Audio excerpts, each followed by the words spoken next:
Hey, everybody. How's it going? All right. So, this video is exciting. This is the derivative of sine of x. Okay. And before we jump straight in, let's just kind of think about this for a minute. So, sine function, if we remember from good old precalculus, looks like this, except not as nasty as the way I've drawn it here. That looks terrible, but you get the idea. It's a wave. And, the max here happens at pi over 2, negative pi over 2, so on and so forth. So let's think about the slope. So at 0, the slope is positive, right? At 0, the slope is positive. At pi over 2, the slope is 0. At negative pi over 2, the slope is 0. Okay? So let's keep that in mind, right? We want some function where if we plug in 0, we get something positive. And that same function, if we plug in pi over 2, needs to be 0. And also, if we plug in negative pi over 2, that function needs to be 0, because the slope is 0. I wonder what it's going to be. Okay, so let's keep this in mind. So now let's just jump right in. By the way, this is one of the sort of harder calculations that we'll encounter this year. So, the definition of the derivative is limit h approaches 0, f at x plus h minus f at x over h. That's our first derivative, which can be written these ways. Right? All the different ways to write it. And of course, this is slope of the tangent line. And we also interpret it as the instantaneous rate of change. IRC stands for instantaneous rate of change. Okay? So just like we've been doing, by the way, at this point, if you're watching this video, this expression at this point should be second nature to you. Okay? So if you're still looking at this expression and you're thinking, "Oh man, I don't know if I've seen that before," then you need to go back and you need to do some serious practice problems and study, and maybe you need to come and see me, right? And get caught up. So anyway, disclaimer over. Let's get into it. Okay? So f of x is given. F of x is sine x. We need f of x plus h. And immediately, just by doing that, the problem gets a lot more technical. We need f at x plus h, and that's going to be the sine of x plus h. And anybody that had me for precalculus, we went in detail with identities, and it was for reasons like this, right? So if we remember, we had the sine of a plus b. And the sine of a plus b is sine a cosine b plus sine b cosine a. Okay?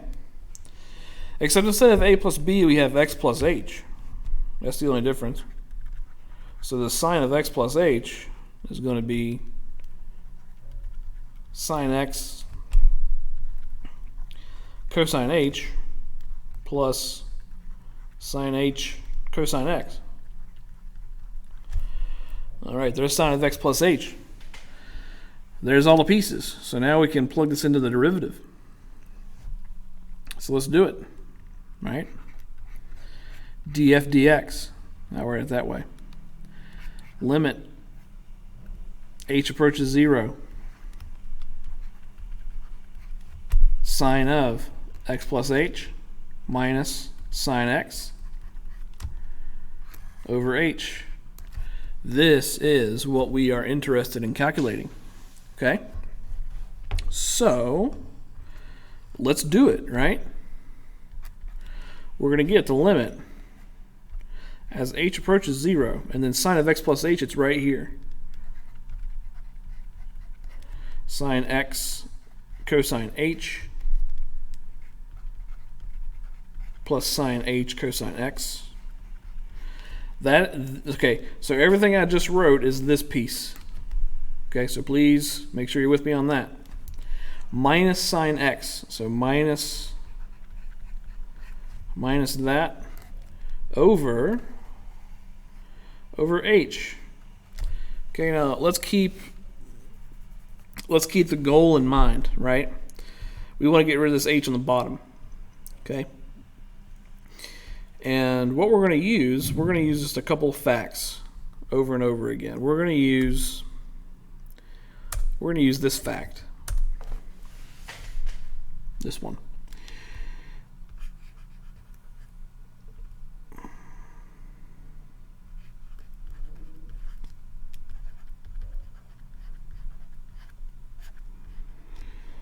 This limit is 1. Okay, so we're going to use this anywhere we can. So let's keep this idea in mind as we move forward. Let's change the color just because, right? Just because. Okay, so what I'm going to do here, I'm going to look at my expression, and I'm going to see if I can factor anything. And if we look at term number 1 and term number 3, term number 1 and term number 3 both contain a sine x. Okay? So I want to do this one step at a time. First, I'm going to group these together. So sine x cosine h. And all I'm going to do is I'm going to take this sine term over here and I'm going to write it next. So in other words, minus sine x. And now I'm going to write this one after. I'm just going to keep this one just like how it is. Sine h cosine x. And we're going to divide all this by h.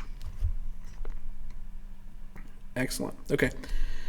Now, from the first two terms, I'm going to factor a sine x. And if I do that, if I factor sine x from sine cosine, I'm left with cosine. Minus, and then sine times what is sine? 1. Okay, and then I'm going to write this one down just like I have been. And I'm also going to play the fraction game. In other words, I'm going to divide by h here and divide by h here. Okay? Nothing wrong with that. All right, now look at this. Check this guy out, right? Right here. Boop, boop, boop. Limit h approaches 0, sine h over h. Look at this. Limit h approaches 0, sine h over h. So this bit, this little chunk over here, this little chunk right here, limit h approaches 0, sine h over h, that little chunk is going to be 1. Okay? So,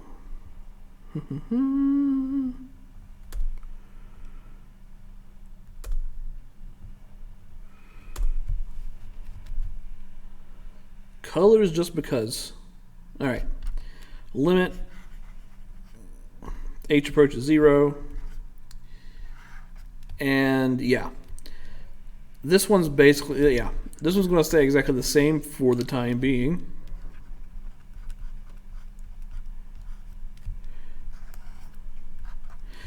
And now, again, this is just 1. So all that's left here is cosine x. Awesome. Okay. Now, this next step isn't the most straightforward thing in the world, but we can still reason it out. Look at this. Look at this. Cosine h minus 1 over h. Okay, and we want to use this again.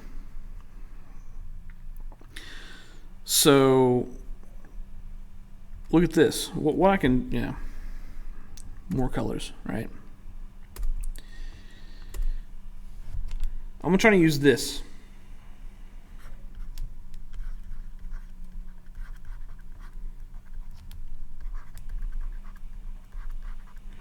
One minus cosine squared is sine squared. I'm going to try and use that. Okay. Here we have cosine h minus 1. So what I'm going to do, in order to get a cosine squared, I'm going to multiply top and bottom of this by cosine h plus 1. Okay. So here we go. We're going to have the following.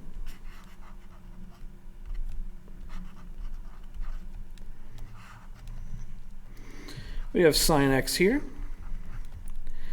And then what I'm going to do, like I said, is I'm going to take cosine h minus 1 and multiply it by cosine h plus 1.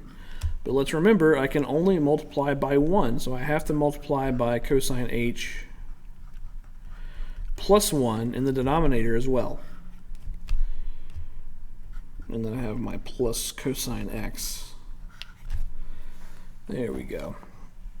Okay, now if I do the multiplication in the numerator, limit h approaches 0. The limit signs just get worse and worse. Okay.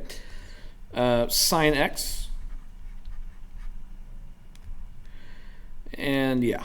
Okay, we'll just do a big old, We're going to do cosine h times cosine h. That's going to be cosine squared h. And then I'm going to go a little fast here. We're going to have cosine times 1, which is cosine, but then minus 1 times cosine. So we're going to have cosine minus cosine. It's going to go away. And then we're going to have minus 1 times positive 1. So we have cosine squared minus 1 over h, and then cosine h plus 1. And then plus cosine x. Okay. And good. So, look, we know that 1 minus cosine squared is sine squared, but here we have cosine squared minus 1. So, pay attention, right? Here the 1 is positive, here the 1's negative. Here the cosine squared is positive, here the cosine squared is negative. So, in other words, this numerator, cosine squared minus 1, is the negative of 1 minus cosine squared. So, what I'm going to do to see what's going on here, I'm going to multiply both sides of this identity by a negative 1. So if I multiply by negative 1 here, I get that. Multiply by negative 1 here, I get that. Multiply by negative 1 here, I get that. So I get cosine squared minus 1 is negative sine squared. I'm going to write that down. Cosine squared minus 1 is negative sine squared. Cosine squared minus 1 is negative sine squared. Oh, look at that. Cosine squared minus 1, boom, we can replace that with negative sine squared. Then, do you see what's going to happen next? Do you see what's going to happen next? Pause it and see if you can figure out what's going to happen next. I'm going to keep on going, though. Cosine squared minus 1, negative sine squared. Over h, and then cos h plus 1 plus cosine of x. All right, now we're almost there, right? Limit h approaches 0, sine x. And now here we go. Here's where it gets fun, right? Sine squared is the same thing as sine times sine.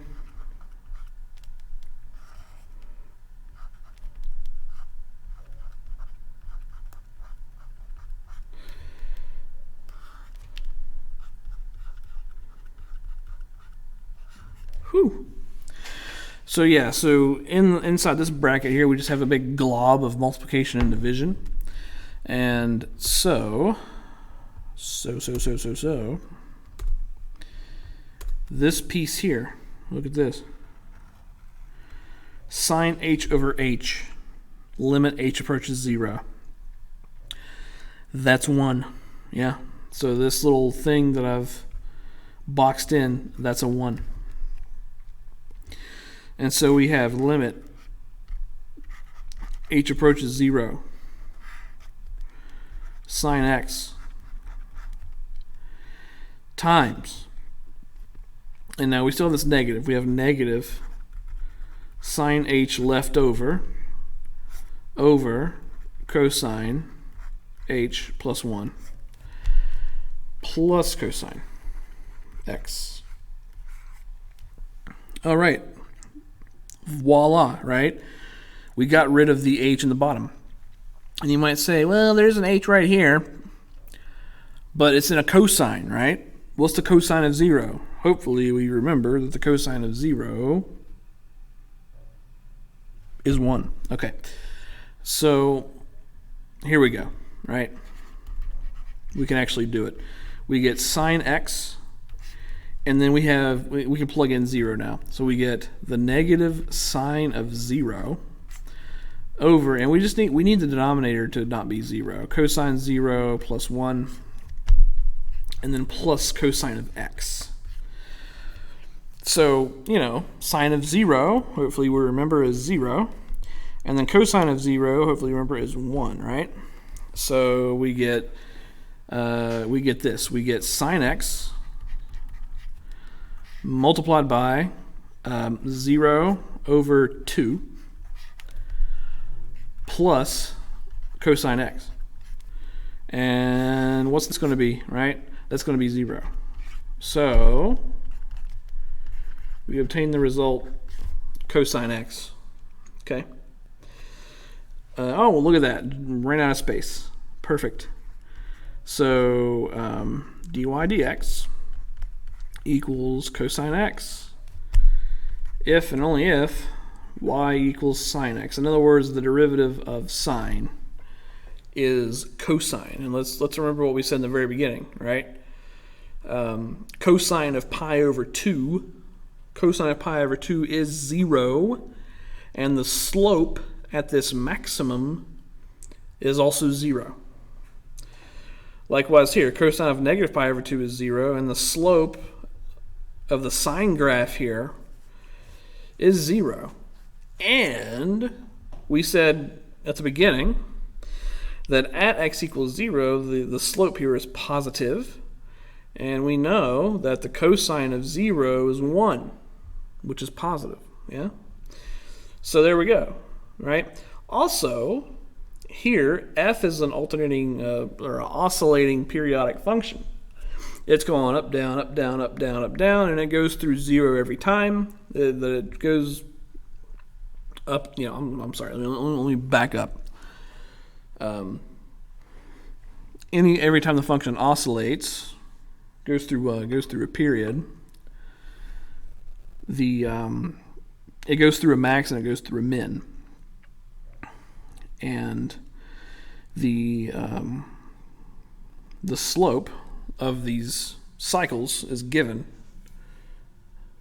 by the cosine function. Okay, excellent. So, yeah, that's that. Derivative of sine is cosine.